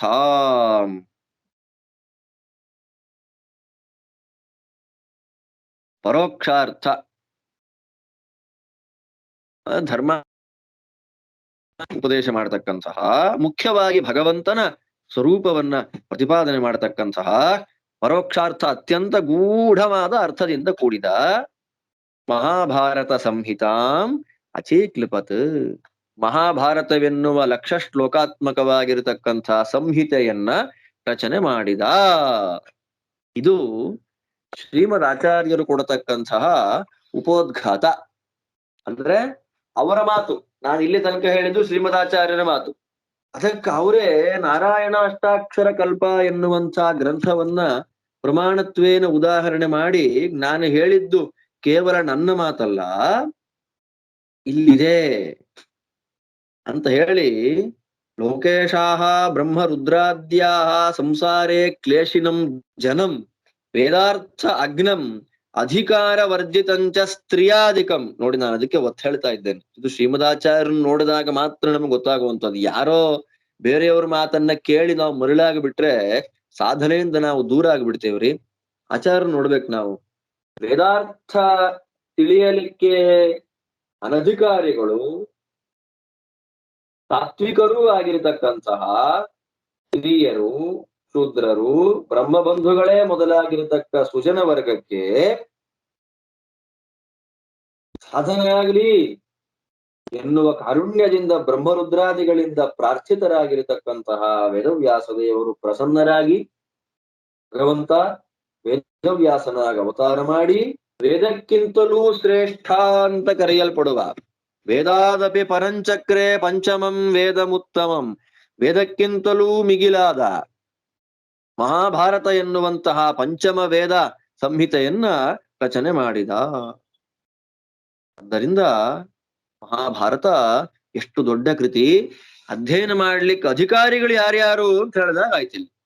ಆದ್ದರಿಂದ ವೇದಾಧ್ಯಯನ ಮಾಡತಕ್ಕಂತ ಬ್ರಾಹ್ಮಣರಿಗೆ ಅಧಿಕಾರ ಉಂಟಾ? ಹಾಗಾದ್ರೆ ಅವ್ರು ನೇರ ವೇದಾಧ್ಯಯನ ಮಾಡ್ತಾರಲ್ಲ, ವೇದಾರ್ಥವನ್ನ ಹೇಳುವಂಥದ್ದು ಮಹಾಭಾರತ. ಆದ್ದರಿಂದ ವೇದಾಧ್ಯಯನ ಮಾಡತಕ್ಕಂತ ಬ್ರಾಹ್ಮಣರಿಗೆ, ಪುರುಷರಿಗೆ ವೇದ ಇರ್ಲಿ, ಸ್ತ್ರೀಯರು ನಾವೆಲ್ಲ ಏನ್ ಮಾಡೋಣ, ಮಹಾಭಾರತವನ್ನ ಓದೋಣ ಅಂತ ಅನ್ಕೊಳ್ಬೇಡ್ರಿ ಅಂತ ಆಚಾರ್ಯ ಹೇಳಿ, ಮಹಾಭಾರತ ಯಾರಿಗೆ ಅಂತಂದ್ರೆ ಭಾರತಂ ಬ್ರಾಹ್ಮಣಾದೀನಾಂ ವೇದಾರ್ಥ ಪರಿಪತ್ತಯೇ. ಭಾಗವತದಲ್ಲಿ ವೇದವ್ಯಾಸ ದೇವರು ಮಹಾಭಾರತವನ್ನು ಬರೆದ್ರು ಅಂತ ಹೇಳುವ ಕಾಲಕ್ಕೆ ಆ ಶ್ಲೋಕಕ್ಕೆ ಆ ಆಚಾರ್ಯರು ಬರೆದಂತಹ ತಾತ್ಪರ್ಯ, ಶ್ರೀಮದಾಚಾರ್ಯರು ರಚನೆ ಮಾಡಿದಂತಹ ಯಾವ ತಾತ್ಪರ್ಯ ಅದು ಏನಂತ ಹೇಳಿ, ಭಾರತಂ ಬ್ರಾಹ್ಮಣಾದೀನಾಂ ವೇದಾರ್ಥ ಪರಿಪತ್ತಯೇ, ಬ್ರಾಹ್ಮಣಾದಿ ವರ್ಗಕ್ಕೆ ವೇದಾರ್ಥಗಳ ಜ್ಞಾನಕ್ಕಾಗಿ ಮಹಾಭಾರತ ಬೇಕು. ಅದೇ ತದೇವ ವೇದಸ್ತು ಅನ್ಯೇಷ, ವೇದಗಳ ಅರ್ಥಜ್ಞಾನಕ್ಕಾಗಿ ಮಹಾಭಾರತ ಬೇಕು. ಆದ್ರೆ ಇತರೆಯವರಿಗೆ ಅಂದ್ರೆ ಸ್ತ್ರೀ ಶೂದ್ರ ಬ್ರಹ್ಮ ಬಂಧುಗಳಿಗೆ ಮಹಾಭಾರತವೇ ವೇದ. ಮಹಾಭಾರತವನ್ನ ಬಿಟ್ಟು ಮಹಾಭಾರತ ಅರ್ಥ ಚಿಂತನೆಯನ್ನ ಮಾಡದೆ ನಾನು ಬೇರೆದೆಲ್ಲ ನೋಡ್ತೀನಿ ಅಂತಂದ್ರೆ ಸುಖ ಇಲ್ಲ. ನ ಋತೆ ಕಸ್ಯಚಿತ್ ಸುಖಂ. ಮಹಾಭಾರತವನ್ನೇ ವೇದಾಂತ ಚಿಂತನೆ ಮಾಡ್ಲಿಕ್ಕೆ ಅಧಿಕಾರಿಗಳಾಗಿರ್ತಕ್ಕಂತಹ ವ್ಯಕ್ತಿ ಸ್ತ್ರೀ ಶೂದ್ರ ಬ್ರಹ್ಮ ಬಂಧುಗಳು ಮಹಾಭಾರತ ಅರ್ಥ ಚಿಂತನೆಯನ್ನ ಮಾಡದೆ ಬೇರೆ ಎಲ್ಲಾ ಮಾಡಿಬಿಟ್ರು ಕೂಡ ಅವರಿಗೆ ಅತ್ಯಂತಿಕವಾದ ಪರಮ ಸುಖ ಪ್ರಾಪ್ತಿ ಆಗೋದಿಲ್ಲ ಅನ್ನೋದು ಶ್ರೀಮದ್ ಆಚಾರ್ಯರದ್ದೇ ಮಾತು. ಅದರಿಂದ ಮಹಾಭಾರತ ಅಂತ ಅನ್ನೋದು ದೊಡ್ಡ ಗ್ರಂಥ ಅಂತ ನಮಗ್ ಗೊತ್ತಾಗತ್ತೆ. ಅತ್ಯಂತ ಶ್ರೇಷ್ಠವಾಗಿರತಕ್ಕಂಥ ಕೃತಿ ಅದು ನಾವು ನೋಡ್ತಾ ಬರ್ತೇವೆ. ಆದ್ದರಿಂದ ಮಹಾಭಾರತಕ್ಕೆ ಮಹಾಭಾರತ ಅಂತ ಹೆಸರು ಯಾಕೆ ಅಂತ ನಾವು ಚಿಂತನೆ ಮಾಡಿಬಿಟ್ರೆ ಸಮಸ್ತ ಪಾಪಗಳು ನಾಶ ಆಗ್ಬಿಡತ್ತೆ. ಸಮಸ್ತ ಪಾಪಗಳು ನಾಶ. ಯಾಕೆ? ಎಲ್ಲ ಶಾಸ್ತ್ರಗಳಲ್ಲಿ ಸಾರಭೂತವಾದದ್ದು ಮಹಾಭಾರತ. ಒಂದ್ಸಲ ವೇದವ್ಯಾಸ ದೇವರ ಆಜ್ಞೆಯಂತೆ ಮಹಾಭಾರತವನ್ನು ರಚನೆ ಮಾಡಿದ್ದಾರೆ. ದೇವತೆಗಳಿಗೆಲ್ಲ ವಿಷಯ ಗೊತ್ತಾಯಿತು. ಗೊತ್ತಾದ ಮೇಲೆ ಎಲ್ಲ ಬ್ರಹ್ಮರುದ್ರಾದಿಗಳು ದೇವತೆಗಳ ಸನ್ನಿಧಾನದಲ್ಲಿ ಎಲ್ಲ ಏನ್ ಮಾಡ್ತಾರೆ? ತುಲಾಭಾರವನ್ನು ಮಾಡ್ತಾರೆ ಮಹಾಭಾರತಕ್ಕೆ. ಮಹಾಭಾರತಕ್ಕೆ ಏನ್ ಮಾಡ್ತಾರೆ? ತುಲಾಭಾರವನ್ನ ಮಾಡ್ತಾರೆ. ತುಲಾಭಾರವನ್ನ ಮಾಡಿ ದೊಡ್ಡದು ಯಾವುದು? ವೇದಗಳ ಮಹಾಭಾರತವ. ಭಾರತಂ ಸರ್ವ ವೇದಾಶ್ಚ ತುಲಾಮಾರೋಪಿತಾ ಪುರ. ವ್ಯಾಸಸ್ಯೈವ ಆಜ್ಞೆಯ, ವೇದವ್ಯಾಸ ದೇವರ ಆಜ್ಞೆಯಂತೆ ತುಲಾಭಾರ ಆಯ್ತು ಮಹಾಭಾರತಕ್ಕೆ. ತುಲಾಭಾರವಾದ್ರೆ ಏನಾಗಿದೆ ಅಲ್ಲಿ? ಮಹಾಭಾರತಕ್ಕೆ ಅತ್ಯಂತ ಭಾರ ಬಂತು. ಅತ್ಯರಿಚ್ಯತ ಭಾರತಂ. ಮಹಾಭಾರತ ವೇದಗಳಿಗಿಂತ ಒಂದು ತೂಕ ಮೇಲಾಗ್ಬಿಡ್ತಂತೆ. ಅವಾಗ ಎಲ್ಲ ಕರೆದ್ರು ಇದನ್ನ, ಈ ಜಯನಾಮಕವಾದ ಗ್ರಂಥವನ್ನ ಏನ್ ಕರೆದ್ಬಿಟ್ರು? ಮಹಾಭಾರತ ಅಂತ ಕರೆದ್ರು. ಯಾಕೆ ಮಹಾಭಾರತ ಅಂತ ಕರೆದ್ರು? ಮಹತ್ವಾತ್ ಭಾರವತ್ವಾಚ ಮಹಾಭಾರತ ಮುಚ್ಯತೆ. ಈ ಶ್ಲೋಕ ನಮಗೆಲ್ಲ ಗೊತ್ತಿರಬೇಕು. ನಿರುಕ್ತಮಸ್ಯ ಯೋ ವೇದ ಸರ್ವ ಪಾಪೈ ಪ್ರಮುಚ್ಯತೆ ಮಹತ್ವಾತ್ ಭಾರವತ್ವಾಚ. ಮಹಾಭಾರತ ಅತ್ಯಂತ ಶ್ರೇಷ್ಠ. ಮಹತ್ವಾತ್, ಇದರ ಮಹತ್ವ ತುಂಬಾ ದೊಡ್ಡದು. ಭಾರವತ್ವಾಚ, ತುಂಬಾ ಭಾರ ಇದೆ. 1,00,000 ಶ್ಲೋಕ ಅಂದ್ರೆ ನೀವು ಚಿಂತನೆ ಮಾಡಿ. 18,000 ಭಾಗವತ, 24,000 ರಾಮಾಯಣ, ನೋಡಿ 1,00,000 ಶ್ಲೋಕ ಮಹಾಭಾರತ. ಅಂಥ 1,00,000 ಶ್ಲೋಕ ಮಹಾಭಾರತ ಅಷ್ಟು ಭಾರದಿಂದ ಕೂಡಿದೆ, ಅಷ್ಟು ಮಹತ್ವಪೂರ್ಣವಾಗಿದೆ. ಆದ್ದರಿಂದ ಈ ಗ್ರಂಥಕ್ಕೆ ಮಹಾಭಾರತ ಅಂತ ದೇವತೆಗಳು ಕರೆದ್ರು. ಇದನ್ನ ಮಹಾಭಾರತಕ್ಕೆ ಮಹಾಭಾರತ ಅಂತ ಯಾಕೆ ಹೆಸರು ಬಂತು ಅಂತ ನಾವು ಚಿಂತನೆ ಮಾಡಿಬಿಟ್ರೆ ಎಲ್ಲ ಪಾಪಗಳು ಪರಿಹಾರವಾಗಿಬಿಡತ್ತೆ. ಸಮಸ್ತ ಪಾಪಗಳು ಪರಿಹಾರವಾಗಿಬಿಡತ್ತೆ. ಆದ್ದರಿಂದ ಮಹಾಭಾರತ ಅತ್ಯಂತ ಶ್ರೇಷ್ಠವಾದದ್ದು. ಮಿನಿಮಮ್ 10 ಅರ್ಥ, ದಶಾರ್ಥಾತ್ ಸರ್ವ ಭಾರತೆ. ಮಹಾಭಾರತಕ್ಕೆ ಮಿನಿಮಮ್ ಅಂದ್ರೆ ಎಷ್ಟರ್ಥ? 10 ಅರ್ಥ. ಯಸ್ಮಿನ್ ದಶಾರ್ಥ ಸರ್ವತ್ರ ದಶಾವರಾರ್ಥಂ ಸರ್ವತ್ರ. ಎಷ್ಟು ಪ್ರಮಾಣ? ಸ್ಕಂದ ಪುರಾಣದ ವಾಕ್ಯ ಇದೆಲ್ಲ. ಮಿನಿಮಮ್ ಅಂದ್ರು ಮಹಾಭಾರತಕ್ಕೆ ಎಷ್ಟರ್ಥ ಇದೆ? 10 ಅರ್ಥಗಳಿದೆ. ಅದರಲ್ಲಿ 3 ಪ್ರಕಾರವಾಗಿ ಕಥೆಯನ್ನ ನಿರೂಪಣೆ ಮಾಡ್ತಾರೆ. ಮನ್ವಾದಿ, ಆಸ್ತಿಕಾದಿ ಮತ್ತು ಉಪರಿಚರಾದಿ ಅಂತ 3 ಥರ ಕಥೆಯನ್ನ ಮಹಾಭಾರತದಲ್ಲಿ ನಿರೂಪಣೆ ಮಾಡಿದ್ದಾರೆ. ಮನ್ವಾದಿ ಅಂದ್ರೆ ಏನು? ನಾವು ತಿಳ್ಕೊಳ್ಳಿಕ್ಕೆ ಯೋಗ್ಯವಾಗಿರ್ತಕ್ಕಂಥದ್ದು. ಮನ್ವಾದಿ ಧರ್ಮ ಭಕ್ತ್ಯಾದಿ ದಶಕಃ ಶ್ರುತಾದಿ ಶೀಲವೈನಯೌ ಸ ಬ್ರಹ್ಮಕಾಸ್ತು ತೇ ಯತ್ರ ಮನ್ವಾದಿಂ ತಂ ವಿದುರ್ಬುಧಾಃ. ಮನ್ವಾದಿ, ಮನು ಆದಿಯಾಗಿ ಉಳ್ಳದ್ದು. ಮನು ಅಂದ್ರೆ ಅವಬೋಧ, ತತ್ವಜ್ಞಾನ. ಏನು ಧರ್ಮರಾಜ ಅಂತ ಒಬ್ಬ ಬಂದ್ರೆ ಅಲ್ಲಿ ಆ ಪರ್ಸನ್ ಬಂದ ಅಂತಲ್ಲ, ಆ ಕ್ಯಾರೆಕ್ಟರ್ ಬಂತು. ಏನದು ಧರ್ಮ. ಹಾಗೆ ಭೀಮಸೇನ ಅಂತಂದ್ರೆ 10 ಗುಣಗಳು: ಭಕ್ತಿ, ಜ್ಞಾನ, ವೈರಾಗ್ಯ, ಪ್ರಜ್ಞಾ, ಮೇಧ, ಧೃತಿ, ಸ್ಥಿತಿ, ಯೋಗ, ಪ್ರಾಣ ಮತ್ತು ಬಲ. ಈ 10 ಭೀಮಸೇನ ಪರ್ಸಾನಿಫಿಕೇಶನ್. ಮತ್ತೆ ಅರ್ಜುನ ಶ್ರವಣ ಮನನ ನಿಧಿಧ್ಯಾಸನ ಅರ್ಜುನ. ನಕುಲ ಸಹದೇವರು ಶೀಲ ಮತ್ತು ವಿನಯ. ದ್ರೌಪದೀ ದೇವಿ ವೇದಾಭಿಮಾನಿನಿ. ಶ್ರೀಕೃಷ್ಣ ವೇದ ಪ್ರತಿಪಾದ್ಯ. ಹೀಗೆ ಅಧ್ಯಾತ್ಮಾರ್ಥವನ್ನ ಚಿಂತನೆ ಮಾಡುವಂಥದ್ದು ಅಂದ್ರೆ ನಮಗೆ ತತ್ವಜ್ಞಾನಕ್ಕೆ ಸಹಕಾರಿಯಾಗುವಂತೆ ಪ್ರತಿಪಾದನೆ ಮಾಡುವ ಭಾಗವನ್ನು ಏನ್ ಕರಿತಾ ಇದ್ದಾರೆ? ಮನ್ವಾದಿ ಭಾಗ ಅಂತ ಕರೀತಾರೆ. ಮತ್ತು ಆಸ್ತಿಕಾದಿ ಭಾಗ ಕಥೆ ನಿರೂಪಣೆ ಮಾಡೋದು. ಕಥೆಯನ್ನ ಅನುಕ್ರಮವಾಗಿ ನಾವು ಕಥೆಯನ್ನ ಕೇಳೋದು. ಆ ಕಥೆಯನ್ನ ಕೇಳುವಂತಹ ಭಾಗವನ್ನು ಏನ್ ಕರಿತಾ ಇದ್ದಾರೆ? ಆಸ್ತಿಕಾದಿ ಭಾಗ ಅಂತ ಕರೀತಾರೆ. ಅಂದ್ರೆ ಮೊದಲು ಆಸ್ತಿಕಾದಿ ಭಾಗ ಚಿಂತನೆ ಆಗಬೇಕು. ಸರಿಯಾದ ಕ್ರಮದಲ್ಲಿ ನಾವು ಕಥೆಯನ್ನ ಕೇಳಬೇಕು. ವೇದವ್ಯಾಸ ದೇವರ ಮಾತೆ ಶ್ಲೋಕ ಕೇಳಿ ಕಥೆ ಕೇಳ್ಬೇಕು ನಾವು. ಅದಾದ್ಮೇಲೆ ಮುಂದಿನ ದಾರಿ ಯಾವುದು? ಧರ್ಮರಾಜ ಯಾರು ಅಂತ ಗೊತ್ತಾದ್ರೆ ತಾನೇ ಧರ್ಮ ಗೊತ್ತಾಗೋದು ನಮಗೆ. ಮೊದಲು ಆಸ್ತಿಕಾದಿ, ನಂತರ ಮನ್ವಾದಿ, ಅದಾದ್ಮೇಲೆ ಕೊನೆಗೆ ಬರೋದು ಯಾವುದು? ಎಲ್ಲವೂ ದೇವರದ್ದೇ. ಸರ್ವಶಬ್ದ ವಾಚ್ಯನಾದ ಭಗವಂತನನ್ನ ಲಕ್ಷ ಶ್ಲೋಕವೂ ಹೇಳ್ತಾ ಇದೆ. ಅದು ಉಪರಿಚರಾದಿ ಭಾಗ ಅಂತ ಕರೀತಾರೆ. ಅದನ್ನೇನ್ ಕರೀತಾರೆ? ಉಪರಿಚರಾದಿ ಭಾಗ ಅಂತ ಅದನ್ನ ಕರೀತಾರೆ. ಹೀಗೆ ಮಹಾಭಾರತ 3 ಮುಖದಿಂದ ಹೊರಟಿದೆ. ದಶಾವರಾರ್ಥಂ ಸರ್ವತ್ರ, ಮಿನಿಮಮ್ 10 ಅರ್ಥ ಇದೆ. ನಗ್ನೇಯಾಹ ಸರ್ವ ಜಂತುಭಿಹಿ, ಎಲ್ಲ ಪ್ರಾಣಿಗಳಿಗೆ ಅಷ್ಟು ಸುಲಭದಲ್ಲಿ ಅರ್ಥವಾಗುವಂತಹ ಭಾಗಗಳಲ್ಲ. ಆದ್ದರಿಂದ ವೇದವ್ಯಾಸ ದೇವರಲ್ಲಿ ನಾವು ಪ್ರಾರ್ಥನೆ ಮಾಡಬೇಕು. ಸ್ವಾಮಿ, ಹೇಳ್ಬೇಕು ಅಂತ ಹೊರಟಿದ್ದೇವೆ, ಅರ್ಥ ಮಾಡಿಸ್ತಕ್ಕಂಥ ಜವಾಬ್ದಾರಿ ನಿನ್ನದ್ದು. ನೀನ್ ನಿಂತು ನಮಗೆ ಮಹಾಭಾರತವನ್ನ ಹೇಳಿಸಬೇಕು. ಯಾಕೆ ಅಂತಂದ್ರೆ ಸಮಸ್ತ ಶಾಸ್ತ್ರಗಳ ನಿರ್ಣಯವಾಗಿರುವಂಥದ್ದು ಮಹಾಭಾರತದಲ್ಲಿ. ನಿರ್ಣಯ ಸರ್ವಶಾಸ್ತ್ರಾಣಾಂ ಭಾರತಂ ಪರಿಚಕ್ಷತೆ. ನಿರ್ಣಯ ಸರ್ವಶಾಸ್ತ್ರಾಣಾಂ ಸದೃಷ್ಟಾಂತೋ ಹಿ ಭಾರತೆ. ಎಷ್ಟು ಪ್ರಮಾಣ ವಾಕ್ಯಗಳಿದೆ.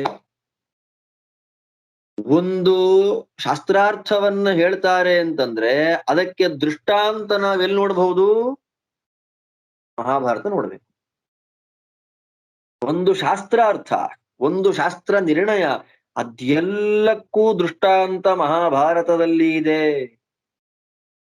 ಸಮಸ್ತ ಶಾಸ್ತ್ರಾರ್ಥ ನಿದರ್ಶನಾತ್ಮಕಂ ಚಕ್ರೇ ಮಹಾಭಾರತ ನಾಮಧೇಯಂ ವೇದೋತ್ತಮಂ ತಚ್ಚ ವಿಧಾತೃ ಶಂಕರ ಪ್ರಧಾನಕೈಸ್ತನ್ಮುಖತಃ ಸುರೈಶ್ರುತಂ. ಆಚಾರ್ಯರ ಮಾತು. ಸಮಸ್ತ ಶಾಸ್ತ್ರಾರ್ಥ ನಿದರ್ಶನಾತ್ಮಕಂ, ಸಮಸ್ತ ಶಾಸ್ತ್ರಾರ್ಥಗಳ ದೃಷ್ಟಾಂತವನ್ನ ಕೊಡುವಂಥದ್ದು, ದೃಷ್ಟಾಂತ ಪೂರ್ವಕವಾಗಿ ಸಮಸ್ತ ಶಾಸ್ತ್ರಾರ್ಥವನ್ನ ಪ್ರತಿಪಾದನೆ ಮಾಡುವಂಥದ್ದು ಶ್ರೀಮನ್ ಮಹಾಭಾರತ. ಬ್ರಹ್ಮ, ರುದ್ರ ಮೊದಲಾಗಿರತಕ್ಕ ಎಲ್ಲ ದೇವತೆಗಳು ವೇದವ್ಯಾಸ ದೇವರ ಮುಖದಿಂದಲೇ ಶ್ರವಣ ಮಾಡ್ತಾರೆ.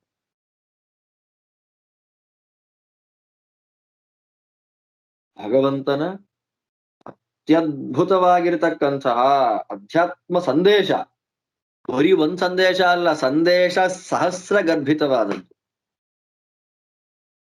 ಪ್ರತಿ ಪದದಲ್ಲಿಯೂ ಅಗಾಧವಾದ ವೇದಾಂತ ಮತ್ತು ಅಧ್ಯಾತ್ಮ ಅರ್ಥ ಗಾಂಭೀರ್ಯದಿಂದ ಕೂಡಿರುವಂಥದ್ದು. ಚಿಂತನೆ ಮಾಡಿಬಿಟ್ರೆ ಸಾಕು, ಮನಸ್ಸಿನ ಒಳಗೆ ಮನ್ಮಥನ ಪ್ರವೇಶ ಆಗೋದೇ ಇಲ್ಲ.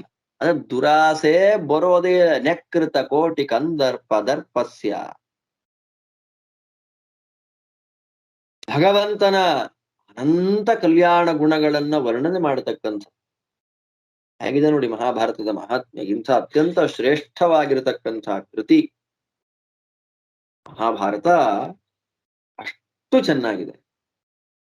ಅಂತಹ ಉತ್ಕೃಷ್ಟವಾದ ಮಹಾಭಾರತವನ್ನ ರಚನೆ ಮಾಡಿ ವೇದವ್ಯಾಸ ದೇವರು ಲೋಕಕ್ಕೆ ಪರಮ ಉಪಕಾರವನ್ನು ಮಾಡಿದ್ದಾರೆ. ಪರಮೋಪಕಾರವನ್ನು ಮಾಡಿದ್ದಾರೆ ವೇದವ್ಯಾಸ ದೇವರು ಅಲ್ವಾ. ಆದರೆ ದುರಂತ ಏನಾಗೋಯ್ತು, ಮುಂದಿನ ಕಾಲದಲ್ಲಿ ಮಹಾಭಾರತವನ್ನೆಲ್ಲ ಮಿಶ್ರಣ ಮಾಡಿಬಿಟ್ಟು ಮಿಕ್ಸ್ ಆಗೋಯ್ತು. ಅವರಿಗೆ ಬೇಕಾದ ಭಾಗವನ್ನ ಇಟ್ರು, ಅವರಿಗೆ ಬೇಡದ ಭಾಗವನ್ನ ಕಿತ್ಬಿಟ್ರು,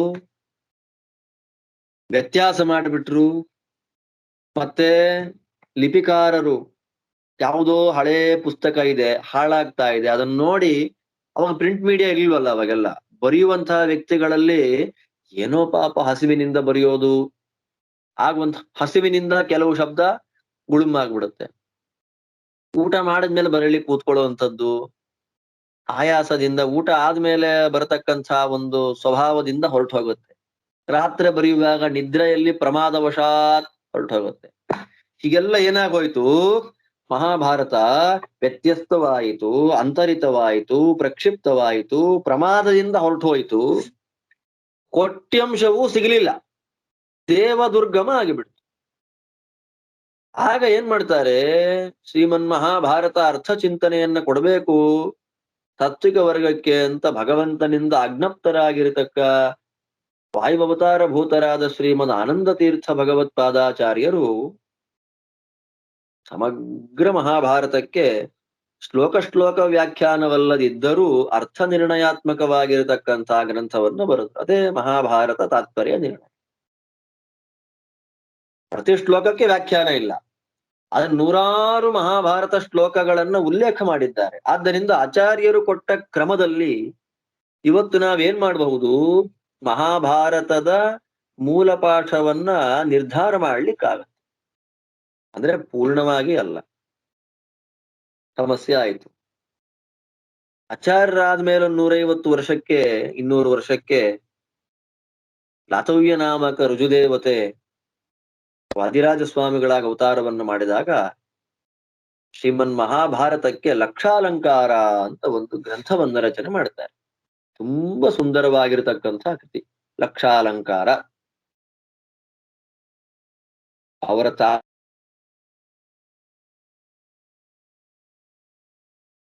ಅವರ ತಾಯಿಯ ಹರಕೆ ತೀರಿಸ್ಲಿಕ್ಕೆ ಮಾಡಿದಂತಹ ಗ್ರಂಥ ಲಕ್ಷಾಲಂಕಾರ. ಆ ಲಕ್ಷಾಲಂಕಾರ ಗ್ರಂಥವನ್ನ ರಚನೆ ಮಾಡ್ತಾರೆ ವಾದಿರಾಜ ಸ್ವಾಮಿಗಳು. ಅದನ್ನ ನಾವು ನೋಡ್ತೀವಿ ಇಲ್ಲಿ, ಲಕ್ಷಾಲಂಕಾರ ಇಟ್ಟುಕೊಂಡೇ ಪಾಠ ಮಾಡೋದು. ಅದಾದ ನಂತರದಲ್ಲಿ ನೀಲಕಂಠ ಎಂಬತಕ್ಕಂಥ ವ್ಯಕ್ತಿ ಭಾರತ ಭಾವದೀಪ ಅಂತ ಗ್ರಂಥ ರಚನೆಯನ್ನು ಮಾಡಿದ್ದಾನೆ. ಅದ್ವೈತ ಪರವಾದ ಅರ್ಥಚಿಂತನೆ ಇದೆ, ನಮಗದು ಬೇಡ. ಸಮಸ್ಯೆಗಳಾಯ್ತು. ಮೂಲ ಪಾಠ ಯಾವುದು ನೋಡಬೇಕು, ಏನ್ ಮಾಡಬೇಕು? ಉತ್ತರ ಭಾರತ, ದಕ್ಷಿಣ ಭಾರತ, ನಮ್ಮಲ್ಲಿ 2 ಭಾಗ ಇದೆ. ಮಹಾಭಾರತಕ್ಕೂ 2 ಟೆಕ್ಸ್ಟ್ ಇದೆ, ನಾರ್ತ್ ಇಂಡಿಯನ್ ಟೆಕ್ಸ್ಟ್ ಅಂತ ಒಂದು, ಸೌತ್ ಇಂಡಿಯನ್ ಟೆಕ್ಸ್ಟ್ ಅಂತ ಒಂದು. ಸಮಸ್ಯೆ ಆಯ್ತು. ಯಾವ ಮಹಾಭಾರತ ಓದ್ಬೇಕು ನಾವೀಗ? ನೋಡಿ, ಒಂದು ಮೂಲ ಗ್ರಂಥದಲ್ಲೇ ನಾರ್ತ್ ಇಂಡಿಯನ್ ಟೆಕ್ಸ್ಟ್ ಅಂತ ಇದೆ, ಸೌತ್ ಇಂಡಿಯನ್, ಉತ್ತರೇಯ ಪಾಠ, ದಾಕ್ಷಿಣಾತ್ಯ ಪಾಠ ಅಂತ 2 ಬಂದ್ಬಿಡ್ತು ಮಹಾಭಾರತಕ್ಕೆ. ನಾವೇನ್ ಮಾಡ್ಬೇಕು ಅದಕ್ಕೆ? ಔತ್ತರೇಯ ಪಾಠ ಬೇಕಾದಷ್ಟಿದೆ. ಮೊನ್ನೆ ಗೀತಾ ಪ್ರೆಸ್ ಗೋರಖಪುರದವರು ಅದ್ಭುತವಾಗಿ ತುಂಬಾ ವೆರಿ ಚೀಪ್ ರೇಟ್, ಸುಮಾರು 2,500-3 ಸಾವಿರ ರೂಪಾಯಿಗೆ ಸಮಗ್ರ ಮಹಾಭಾರತ ಹಿಂದಿ ಅನುವಾದ ಸಮೇತ ಕೊಟ್ಟಿದ್ದಾರೆ. ದುರಂತ ಏನು ಅಂತಂದ್ರೆ ಮುಖ್ಯವಾದ ಶ್ಲೋಕಗಳೇ ಇದೆ, ಶುದ್ಧ ಪಾಠ ಅಲ್ಲ. ದಕ್ಷಿಣ ದೇಶದ ಪಾಠವೇ ಶುದ್ಧವಾದ ಪಾಠ. ಯಾಕೆ ಅಂತಂದ್ರೆ ಔತ್ತರೇಯರಲ್ಲಿ ಮುಸಲ್ಮಾನ್ ಮೊದಲಾದವರ ದಾಳಿ, ಯುದ್ಧ ಭೀತಿ ತುಂಬಾ ಇತ್ತು. ಗ್ರಂಥಾಲಯಗಳ ನಾಶ, ಸುಡೋದು, ಬೆಂಕಿ ಇಡೋದು ಬೇಕಾದಷ್ಟಾಯ್ತು. ಉಳಿಸ್ಕೊಂಡ್ರೆ ಸಾಕಾಗಿತ್ತು. ನಮ್ಮಲ್ಲಿ ಹಾಗಿಲ್ಲ. ಉತ್ತರ ದೇಶಕ್ಕೆ ಹೋಲಿಸ್ಕೊಂಡ್ರೆ ದಕ್ಷಿಣ ದೇಶದಲ್ಲಿ ಯುದ್ಧಾದಿಗಳು ಬಹಳ ಕಡಿಮೆ. ಮುಸಲ್ಮಾನರ ದಾಳಿ ಆಗಿಲ್ಲ ಅಂತಲ್ಲ, ಉತ್ತರದವರಿಗೆ ಹೋಲಿಸ್ಕೊಂಡ್ರೆ ನಮ್ಮಲ್ಲಿ ತುಂಬಾ ಕಡಿಮೆ. ಆದ್ದರಿಂದ ಪಾಠ ಉಳಿದು ಬಂದಿದೆ. ಆದ್ದರಿಂದ ಉತ್ತರದ ಪಾಠಕ್ಕಿಂತಲೂ ಕೂಡ ದಕ್ಷಿಣದ ಪಾಠವೇ ಅತ್ಯಂತ ಅಥೆಂಟಿಕ್ ಆಗಿರ್ತಕ್ಕಂತಹ ಪಾಠ ಅಂತ ವಿದ್ವಾಂಸರು ನಿರ್ಣಯವನ್ನು ಮಾಡಿದ್ದಾರೆ. ಕುಂಭಕೋಣೆಯ TR ಕೃಷ್ಣಾಚಾರ್ಯ ಅಣ್ಣ ತಮ್ಮಂದ್ರು, ವೇದವ್ಯಾಸಾಚಾರ್ಯರು ಕೃಷ್ಣಾಚಾರ್ಯರು ಅಂತ ಹೇಳಿ ಗೋಪಾಲ ವಿಲಾಸ ಗ್ರಂಥಾಲಯ ಅಂತ ಅವರ ಸಂಸ್ಥೆಯಿಂದ ಅವತ್ತಿನ ಕಾಲದಲ್ಲೇ ಕಲ್ಲಚ್ಚಿನ ಪ್ರಿಂಟ್ ಸಮಗ್ರವಾಗಿ ಮಹಾಭಾರತವನ್ನು ತರ್ತಾರೆ. ಆದ್ರೆ ಕೆಲವು ಅಲ್ಲೂ ಕೂಡ ಮಿಕ್ಸ್ ಆಗಿಬಿಟ್ಟಿದೆ. ಅದಾದ ನಂತರದಲ್ಲಿ ಪುಣೆಯಿಂದ ಭಂಡಾರ್ಕರ್ ಸಂಸ್ಥೆಯವರು ಅನೇಕ ವಿದ್ವಾಂಸರುಗಳ ಮೂಲಕ ನಿರಂತರ 50 ವರ್ಷಗಳ ಸಂಶೋಧನೆ ಮಾಡ್ತಾರೆ. ನೋಡಿ, ಈಗ ಮಹಾಭಾರತ ಪ್ರವಚನ ಕೇಳಲಿಕ್ಕೆ ಈಸಿ, ನಾನು ಪಾಠ ಅಲ್ಲ ಪ್ರವಚನ ಹೇಳ್ತಿರೋದು. ಆದ್ರೆ ಮಹಾಭಾರತ ಯಾವುದು ಅಂತಲೇ ಗೊತ್ತಿದ್ದೆ ನಾವು ಮಹಾಭಾರತವನ್ನ ಕೇಳ್ಬಿಟ್ರೆ ಸಮಸ್ಯೆ ಆಗ್ಬಿಡುತ್ತೆ. ಮಹಾಭಾರತ ಯಾವುದು ಅಂತ ನಾವು ತಿಳಿಯದೆ ಯಾವ್ಯಾವ್ದೋ ಕಥೆಯನ್ನ ಮಹಾಭಾರತ ಕಥೆ ಹೇಳ್ತಿರ್ತಾರಲ್ಲ, ಇವತ್ತು ವಾಟ್ಸಪ್ ಸ್ಟೇಟಸ್ ಅಲ್ಲಿ ಬರ್ತು ಕೃಷ್ಣ ಹೇಳಿಬಿಟ್ಟಿದ್ದಾನೆ ಅಂತ. ಗೀತೆಯಲ್ಲಿ ಎಲ್ಲಿದೆ ಗೀತೆ? ಓದ್ದವನ ಯಾರು? ಹಾಗೆ ಮಹಾಭಾರತ ಕಥೆಗಳು ಏನೇನೋ ಆಗೋಗಿದೆ ಅಸಖ್ಯವಾಗಿ. ಮಹಾಭಾರತ ಇತಿಹಾಸ ಅಲ್ವಾ? ಸಮಸ್ಯೆ. 50 ವರ್ಷ ನಿರಂತರವಾದ ಸಂಶೋಧನೆಯಿಂದ ಮಹಾಭಾರತ ಗ್ರಂಥವನ್ನ ಅವರು ಪಬ್ಲಿಷ್ ಮಾಡಿದ್ರು ಕೂಡ ಮಹಾಭಾರತ 24,000 ಶ್ಲೋಕ ಅಷ್ಟೇ ಮೂಲ, ಅದಾದ್ಮೇಲೆಲ್ಲ ಸೇರಿಸ್ಬಿಟ್ರು ಅನ್ನುವ ನಿರ್ಣಯಕ್ಕೆ ಬಂದ್ಬಿಟ್ರು. ಉತ್ತರ ದೇಶದ ಪಾಠವನ್ನೇ ಪ್ರಧಾನ ಅಂತ ಇಟ್ಕೊಂಡು, ಆದ್ದರಿಂದ ಅರ್ಥ ಚಿಂತನೆ ಮಾಡ್ಲಿಕ್ಕೆ ಆಗ್ಲಿಲ್ಲ. ಹೀಗೆಲ್ಲ ಸಮಸ್ಯೆ, ತುಂಬಾ ಸಮಸ್ಯೆ. ಮಹಾಭಾರತ ಯಾವ ಟೆಕ್ಸ್ಟ್ ಇಟ್ಕೊಂಡು ನಾವು ನೋಡ್ಬೇಕು ಅಂತ. ಈಗ ನಾನ್ ಪ್ರವಚನ ಕೇಳ್ತೀನಿ ಅನ್ನೋರ್ಗೆ ಹೇಳಿದ್ದನ್ನೆಲ್ಲ ಕೇಳ್ತೇನಪ್ಪ, ಆಲೋಚನೆಗೆ ಅವಕಾಶ ಇಲ್ಲ ಅಲ್ಲಿ ಅನ್ಕೊಂಡವ್ರಿಗೆ ಪ್ರಾಬ್ಲಮ್ ಇಲ್ಲ. ಸಾಧನೆ ಆಗ್ಬೇಕು, ವ್ಯರ್ಥ ಆಗಬಾರ್ದು ಅಂತ ತುಡಿತ ಆಸೆ ಇರತಕ್ಕಂತ ವ್ಯಕ್ತಿಗಳಿಗೆ ಪಾಠ ಶುದ್ಧಿಯ ಮುಖ್ಯ ಬೇಕಾಗುತ್ತೆ. ಅವ್ರಿಗೆ ಯಾವುದು ಪಾಠ, ಮೂಲ ಪಾಠ, ಶುದ್ಧ ಪಾಠ ಯಾವುದು ಅಂತ ಚಿಂತನೆ ಇರೋ ಕಾಲಕ್ಕೆ ಮಹಾಭಾರತ ಸಂಶೋಧನಾ ಪ್ರತಿಷ್ಠಾನ ನಮ್ಮ ವಿದ್ಯಾಮಾನ್ಯ ತೀರ್ಥ ಶ್ರೀಪಾದಂಗಳವರ 100ನೇ ವರ್ಷದ ಜನ್ಮ ಶತಮಾನೋತ್ಸವದ ಅಂಗವಾಗಿ ಪ್ರವೃತ್ತವಾಯಿತು ಈ ಕೆಲಸ ಮಾಡ್ಲಿಕ್ಕೆ. ಅನೇಕ ವಿದ್ವಾಂಸರುಗಳಿಂದ ನಿರಂತರ ಸಂಶೋಧನೆ, ತುಳು ಲಿಪಿಗಳಲ್ಲಿದ್ದಂತಹ ಮಹಾಭಾರತ ಗ್ರಂಥಗಳು, ಪ್ರಾಚೀನ ಕೋಶಗಳು ಎಲ್ಲ ಕಡೆ ನೋಡಿ ನೋಡಿ ನೋಡಿ ನೋಡಿ ಒಂದು ಹಂತದ ಶುದ್ಧ ಪಾಠ ಅಂತ. ಈಗ ನಾವು ಚಿಂತನೆ ಮಾಡ್ತಾ ಇರುವಂತದ್ದು ಏನು ವೇದವ್ಯಾಸ ದೇವರು ಹೇಳಿದ್ರು ಅದನ್ನೇ ಅನ್ನುವ 100% ನಂಬಿಕೆ ಇಲ್ಲ. ಇದ್ದಿದ್ದರಲ್ಲಿ ಪರವಾಗಿಲ್ಲ, ಇದ್ದಿದ್ರಲ್ಲಿ ಶುದ್ಧವಾಗಿರ್ತಕ್ಕಂಥ ಪಾಠ. ಯಾಕೆ? ಲಕ್ಷಾಲಂಕಾರದಲ್ಲಿ ವಾದಿರಾಜ ಸ್ವಾಮಿಗಳು ಏನ್ ಹೇಳ್ತಾರೆ ಅದೆಲ್ಲ ಇರತ್ತೆ ಕೆಲವು ಭಾಗದಲ್ಲಿ. ಆದ್ದರಿಂದ ಇದ್ದಿದ್ರಲ್ಲಿ ಈ ಭಂಡಾರ್ಕರ್ ಸಂಸ್ಥೆಯಲ್ಲಿರ್ಬೋದು, ಗೋರಖಪುರ ಉತ್ತರೆಯ ಪಾಠದ್ದಿರ್ಬೋದು, ಮತ್ತೆ ನಮ್ಮ TR ಕುಂಭಕೋಣದ ಒಂದು ಪ್ರತಿ ಇರಬಹುದು. ಅದೆಲ್ಲ ಅಂದ್ರೆ ಎಷ್ಟು ಮಹಾಭಾರತಗಳು ಇಲ್ಲಿ ತನಕ ಅದು ಪ್ರಿಂಟ್ ಆಗಿದೆಯೋ ಅದೆಲ್ಲಕ್ಕಿಂತಲೂ ಒಂದು ತೂಕ ಜಾಸ್ತಿ. ಅದರಿಂದ ಯುಕ್ತವಾಗಿರ್ತಕ್ಕಂಥ ಒಂದು ಪಾಠದ ಚಿಂತನೆಯನ್ನ ನಾವು ಮಾಡ್ಲಿಕ್ಕಿದ್ದೇವೆ. ಅದಕ್ಕೆ ನಾನು ಹೇಳಿದ್ದು, ನಿಮ್ಮ ಕೈಯಲ್ಲಿ ಪಾಠ ಆಗುವಾಗ ಮಹಾಭಾರತ ಟೆಕ್ಸ್ಟ್ ಇದ್ರೆ ಅನುಕೂಲ ಆಗತ್ತೆ. ನೋಡ್ರಿ, ಹರಿವಾಯ ಗುರುಗಳು ಶಕ್ತಿ ಕೊಡ್ಲಿ ನಿಮ್ಗೆ ಪುಸ್ತಕ ತಗೊಳ್ಳುವಂಥದ್ದು. ಹೀಗೆ ಮಹಾಭಾರತದ ಪೂರ್ವಪೀಠಿಕಾ ಇಷ್ಟು. ಯಾಕೆ ಹೇಳ್ಬೇಕಾಯ್ತು ಇಷ್ಟು ನಾನು ಅಂತಂದ್ರೆ, ಶ್ಲೋಕವನ್ನೇ ಕಿತ್ತಾಕ್ಬಿಟ್ಟಿದ್ದಾರೆ. ಮಹಾಭಾರತದ ಮೂಲ ಶ್ಲೋಕ ಯಾವುದು, ಮೊದಲನೇ ಶ್ಲೋಕ ಯಾವುದು ಅಂತಂದ್ರೆ ಎಲ್ಲಿಂದಲೂ ಶುರು ಮಾಡ್ಕೊಂಡ್ಬಿಡ್ತಾರೆ. ಮೊದಲನೇ ಶ್ಲೋಕ ಯಾವ್ದ್ರಿ ಮಹಾಭಾರತಕ್ಕೆ ಪ್ರಶ್ನೆ ಮಾಡಿದರೆ ಮೊದಲನೇ ಶ್ಲೋಕ ಯಾವ್ದೋ ಬೇರೆ ಆಗೋಗಿದೆ. ರೋಮಹರ್ಷಣ ಪುತ್ರ ಉಗ್ರಶ್ರವಾಸೂತಃ ಪೌರಾಣಿಕೋ ನೈಮಿಷಾರಣ್ಯೇ ಶೌನಕಸ್ಯ ಕುಲಪತೇರ್ದ್ವಾದಶ ವಾರ್ಷಿಕೆ ಸತ್ರೇ ಅಂತ ಶುರುವಾಗೋಗುತ್ತೆ ಮೊದಲನೇ ಶ್ಲೋಕ. ಆದ್ರೆ ಶ್ರೀಮದಾಚಾರ್ಯರು ಮಾತ್ರ ಅತ್ಯಂತ ಸ್ಪಷ್ಟವಾಗಿ ನಾರಾಯಣಂ ಸುರಗುರುಂ ಜಗದೇಕನಾಥಂ, ಅಲ್ಲಿಂದ ಕೃಷ್ಣೋ ಯಜ್ಞೈರಿಜ್ಯತೆ ಸೃಷ್ಟಾ ಬ್ರಹ್ಮಾದಯೋ ದೇವಾಹ ನಾರಾಯಣಂ ನಮಸ್ಕೃತ್ಯ ಎನ್ನುವ 4 ಶ್ಲೋಕಗಳು ಮಂಗಳಾಚರಣೆ. ಅದಾದ್ಮೇಲೆ ಕಥೆಗೆ ಆರಂಭ ಅಂತ ನಿರ್ಣಯ ಮಾಡಿಕೊಡ್ತಾರೆ. ಅದು ಉತ್ತರ ದೇಶದ ಪಾಠದಲ್ಲಿ ಈ 4 ಶ್ಲೋಕಗಳು ಸಿಗೋದಿಲ್ಲ, ದಕ್ಷಿಣ ದೇಶದ ಪಾಠದಲ್ಲಿ ಮಾತ್ರ ಸಿಗುವಂಥದ್ದು. ಆದ್ದರಿಂದಲೇ ದಕ್ಷಿಣ ದೇಶದ ಪಾಠವೇ ಅತ್ಯಂತ ಶುದ್ಧವಾಗಿರ್ತಕ್ಕಂಥ ಪಾಠ. ನಾವು ಮಹಾಭಾರತವನ್ನ ಚಿಂತನೆ ಮಾಡಬೇಕು ಅಂತಂದ್ರೆ ದಕ್ಷಿಣ ದೇಶದಲ್ಲಿ ಹೇಳಿದ ಪಾಠಾನುಸಾರವಾಗಿಯೇ ನಾವು ಚಿಂತನೆ ಮಾಡಿದಾಗ ಅದು ಗೊತ್ತಾಗತ್ತೆ ಅನ್ನೋದೇನಾಯ್ತು ತಾತ್ಪರ್ಯ ಅಂತ ಹೇಳಿ ವಾದಿರಾಜ ಸ್ವಾಮಿಗಳು ರಕ್ಷಾಲಂಕಾರದಲ್ಲಿ ಮಂಗಳಾಚರಣೆಯನ್ನು ಮಾಡ್ತಾರೆ.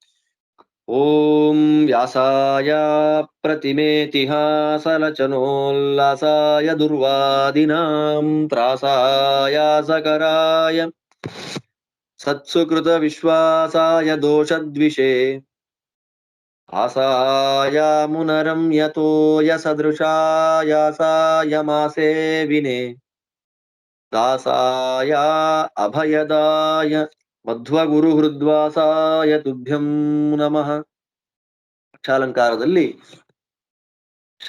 ಕೊನೆಯಲ್ಲಿ ರಾಜರು ಹೇಳ್ತಾರೆ, ನಾವು ಮಹಾಭಾರತ ಮಂಗಳ ಮಾಡುವಾಗ ಆ ವಾಕ್ಯ ಹೇಳ್ತೀವಿ. ಸಂಧ್ಯಾಮಠ ಅಂತ ಒಂದು ಜಾಗ ಪ್ರಯಾಗ ಕ್ಷೇತ್ರದಲ್ಲಿ ವೇದವ್ಯಾಸ ದೇವರ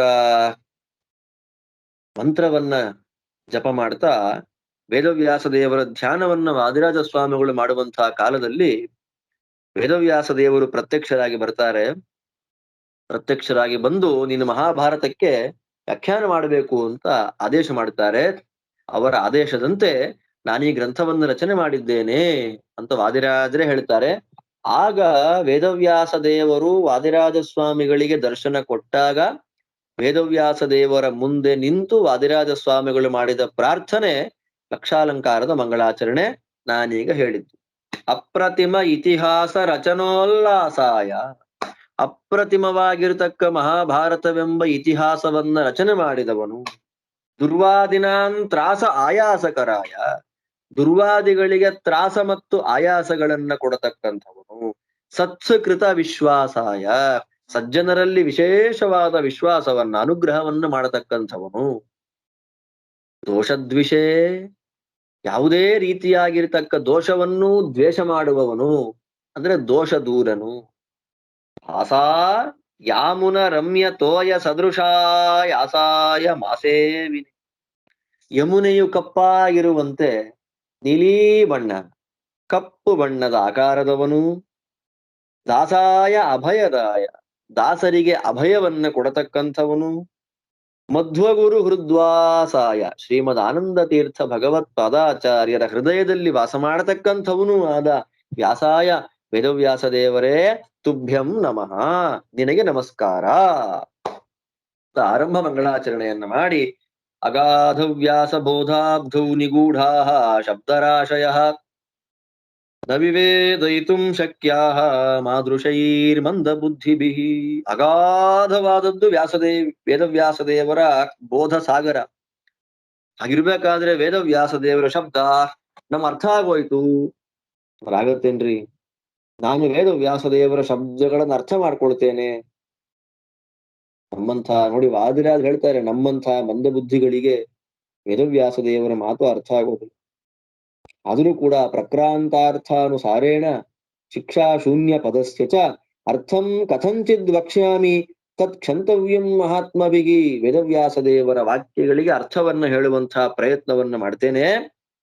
ಮಹಾತ್ಮರು ನನ್ನನ್ನ ಕ್ಷಮಿಸಬೇಕು. ಯೋ ಅಕ್ಷರತ್ಯಾಗ ಯೋಗಾಭ್ಯಾಂ ಕ್ಷತ್ರಂ ಶೂದ್ರಾಭಿಧಂ ವ್ಯಧಾತ್ ತಸ್ಯ ವ್ಯಾಸಸ್ಯ ವಚಸೋ ವೈದಗ್ಧೀಂ ವೇತ್ತಿ ಕಃ ಕವೇಃ. ಒಂದು ಅಕ್ಷರ ಬಿಡೋದು, ಒಂದು ಅಕ್ಷರವನ್ನ ಸೇರಿಸೋದು, ಒಂದಕ್ಷರವನ್ನ ಕ್ಷತ್ರ, ಒಂದಕ್ಷರವನ್ನ ತೆಗೆದು ಇನ್ನೊಂದಕ್ಷರವನ್ನ ಸೇರಿಸ್ಬಿಟ್ರೆ ಶೂದ್ರ ಅಂತ ಆಗೋದು. ಅಂದ್ರೆ ಅಕ್ಷರ ತೆಗೆದು ಅಕ್ಷರ ಸೇರಿಸ್ಬಿಟ್ಟಾಗ ವ್ಯತ್ಯಾಸವಾಗ್ಬಿಡುತ್ತೆ. ಅಂತಹ ವೇದವ್ಯಾಸ ದೇವರ ಮಾತುಗಳ ಆಂತರ್ಯವನ್ನ ಯಾವ ಕವಿತಾನೇ ತಿಳ್ಕೊಳ್ಳಿಕ್ಕೆ ಸಾಧ್ಯವಿದೆ? ಯಾರಿಗೂ ಸಾಧ್ಯ ಇಲ್ಲ. ವೇದವ್ಯಾಸ ದೇವರ ಮಾತಿನ ಆಂತರ್ಯವನ್ನ ತಿಳಿಯುವ ಸಾಮರ್ಥ್ಯ ಯಾರಿಗೂ ಇಲ್ಲ. ಅಂತಹ ಇಷ್ಟಕರವಾಗಿರ್ತಕ್ಕಂತಹ ವೇದವ್ಯಾಸ ದೇವರ ಮಾತಿಗೆ ನಾರಾಯಣಸ್ಯ ವ್ಯಾಸಸ್ಯ ಮಧ್ವಸ್ಯ ಚ ಕೃಪಾ ಬಲಾತ್ ಭಾರತಸ್ಯ ಶ್ಲೋಕ ಲಕ್ಷಾಲಂಕಾರ ಕ್ರಿಯತೆ ಮಯ. ಇಂಥ ಅತ್ಯಂತ ಶ್ರೇಷ್ಠವಾದ ಗ್ರಂಥಕ್ಕೆ ನಾರಾಯಣನೇ ಅವತಾರಭೂತರಾಗಿರತಕ್ಕ ವೇದವ್ಯಾಸ ದೇವರ ಮಧ್ವಾಚಾರ್ಯರ ಕೃಪಾಬಲದಿಂದ ಅಕ್ಷಾಲಂಕಾರ